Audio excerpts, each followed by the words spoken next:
Olá, sejam bem-vindos. Eu sou o professor Christian e na aula de hoje aprenderemos sobre os advérbios de lugar. Os advérbios de lugar são partículas, palavras, usadas para indicar direção, movimento, localização. São quatro formas de utilizar os advérbios de lugar. Os advérbios de lugar eles podem ser transitivos ou intransitivos. O que vai ditar isso é apenas a posição dele na frase, porém não tem mudança no contexto da frase. Verbos, advérbios de lugar transitivos são aqueles que podem aparecer no início da frase, no final da frase, depois de um objeto. Já os intransitivos são aqueles que não podem se transitar dentro da frase, né? Está em várias posições, ele virá depois do verbo, certo? Não vem depois de um objeto, não vem no início da frase. Pode vir no fim da frase se antes dele vir o verbo. Vamos ver alguns exemplos. Temos aqui dois exemplos no início, que é o transitivo e intransitivo. O primeiro temos We were walking north. North é o advérbio de lugar que indica direção e eu tenho o verbo antes dele, então ele tem sua forma intransitiva, pois vem logo após do verbo. Então, nós estávamos andando para o norte. No segundo exemplo, temos o transitivo, pois ele vem depois de um objeto, que é o sand. Sand é areia. O seu significado no português é areia. Então, the wind keeps gathering sand everywhere. O vento está espalhando areia por todo lugar.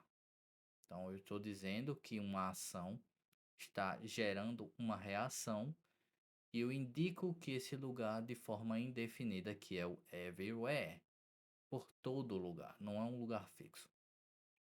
Porém, os advérbios de lugares também podem estar como locuções adverbiais. Locuções adverbiais são um conjunto de palavras que tem por função modificar o verbo ou ditar localização, direção. Então, são um conjunto de palavras que tem uma função dentro da frase. No exemplo, eu coloquei de duas formas. Por quê? Locuções adverbiais, elas são transitivas, então ela pode vir no início da frase ou no fim da frase. Então temos He kicked the ball into the field. Ele chutou a bola para o campo, para dentro do campo, no primeiro exemplo. E no segundo exemplo temos para dentro do campo, ele chutou a bola. Foi a mesma ação para a mesma direção, sem mudar o contexto da frase, mesmo o advérbio de lugar estando no início da frase ou no fim da frase. Agora que sabemos sobre a posição dos advérbios, se ele é transitivo ou intransitivo, vamos ver para qual o uso deles. Temos o advérbio de lugar mais simples, que é o here e there, que é o famoso aqui e ali, certo? Então, é um advérbio que indica uma posição, uma localização, uma direção, um movimento. Então, ele engloba todos. Então, aqui no primeiro exemplo temos Here is the book you were looking for. Aqui está o livro que você estava procurando. E no segundo exemplo temos There's a car parked on the wrong side. Tem um carro ali estacionado do lado errado. Então eu tenho o here e there, seria o aqui e ali. Here e there, pelo fato dele englobar tudo, todas as quatro características do advérbio de lugar, ele sempre virá ou no início ou perto do início da frase. Então ele virá sempre mais para a esquerda da frase, nunca para o fim da frase ou para o lado direito da frase, certo? Aprendemos sobre a posição deles na frase, aprendemos sobre o mais simples, que tem as quatro funções, e agora vamos ver as funções em si dos advérbios de lugar. A primeira forma é a direção, é ditar uma direção em que uma ação será feita. Temos, por exemplo, up, down, north, south, east e west. são os mais simples, pois dá direção, certo? Norte, sul, leste, oeste, cima, baixo. Então são direções que você dá para o contexto da frase. Então temos no primeiro exemplo, I sleep upstairs. Upstairs quer dizer que stairs significa escada ou andar. Então upstairs significa no andar de cima. Então eu durmo no andar de cima. Já the kitchen is down this route. A cozinha é aqui embaixo nesta rota. Então, eu estou dando uma direção no contexto da minha frase. Eu identifiquei o objeto em que eu tenho de contexto, que seria a cozinha, e eu estou dando a rota até o local. Então, eu estou dando uma direção.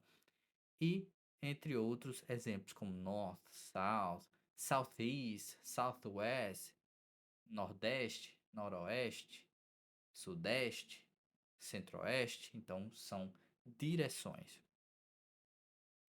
Outro exemplo que temos é de movimento e direção. Então são as duas formas englobadas numa só. Então quando você fala upward, eastward, downward, forward, então sempre esses advérbios de lugar terminados com ward quer dizer que eu estou indo em direção a esse local. Então forward, eu estou dizendo que eu estou indo à frente. Eu estou avançando.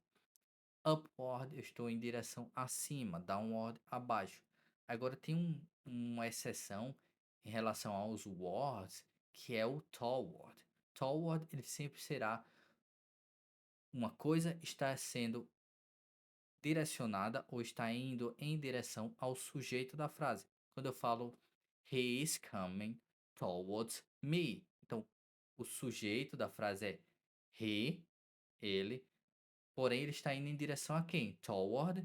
Toward nunca vem sozinho, então sempre terá algo para identificar para o que está indo em direção. Nessa frase, me, eu. Então ele está vindo em direção a mim.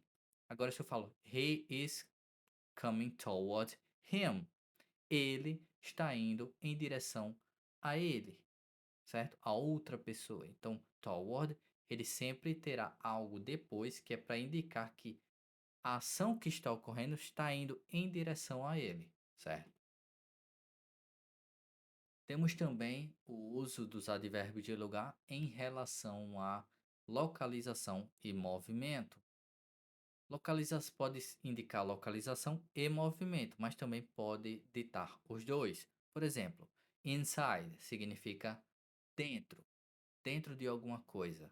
Então, go inside the box. Então, eu estou dando uma direção, uma ação, vá. Vá onde? Inside, dentro da caixa. Então, eu estou dando a localização, eu estou dando o movimento. Faça esse movimento para esta localização. Outside significa fora. Igual o primeiro exemplo, go outside the box. Saia da caixa. Vá para o lado de fora da caixa. Já o abroad, quando a gente fala abroad, ele tem o mesmo significado de outside, porém em relação a o seu local, onde você está.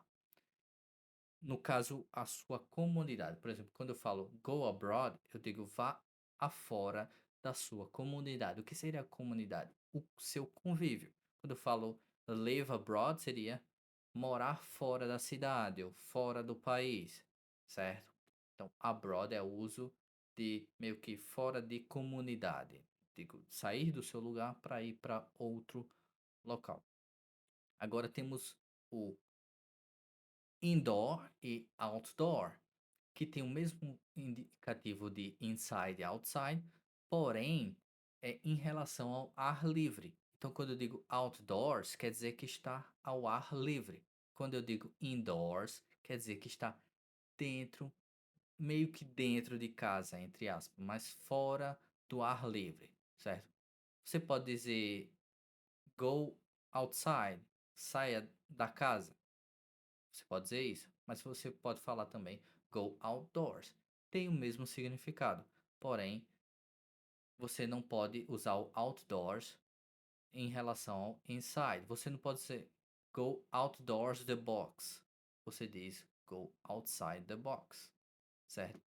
Porque o box seria caixa, seria um objeto em específico e não o, o ambiente em geral, certo? Para ficar mais fácil de entender. Então, inside, outside, dentro e fora, outdoors, do lado de fora, indoors, do lado de dentro, certo? E agora nós vimos as quatro outras formas: movimento, direção, localização, certo? Vimos todas elas, porém tem uns advérbios de lugar que eles são indefinidos. Eles não ditam realmente uma localização, um movimento, uma direção. Eles não ditam isso. Eles são meio que abstratos. Temos o anywhere, que significa qualquer lugar. No exemplo temos he can be anywhere, I don't know. Ele pode estar em qualquer lugar, eu não sei. Everywhere é todo lugar. Por exemplo, eu tenho I will follow you everywhere you go. Eu irei te seguir para qualquer lugar ou para todo lugar que você for. Temos o nowhere, nenhum lugar. Somewhere, algum lugar. Então, esses são os indefinidos. Geralmente os indefinidos, eles possuem o final where, certo? Anywhere, nowhere, everywhere, somewhere, nowhere. Então, esses são os indefinidos. Não ditam um lugar específico, não ditam uma posição específica, não ditam um movimento específico e não ditam uma direção específica, certo? Então, esses são as formas de utilizar os advérbios de lugar. E nossa aula acabou por aqui. Espero que vocês tenham gostado. Te vejo no próximo vídeo e fui.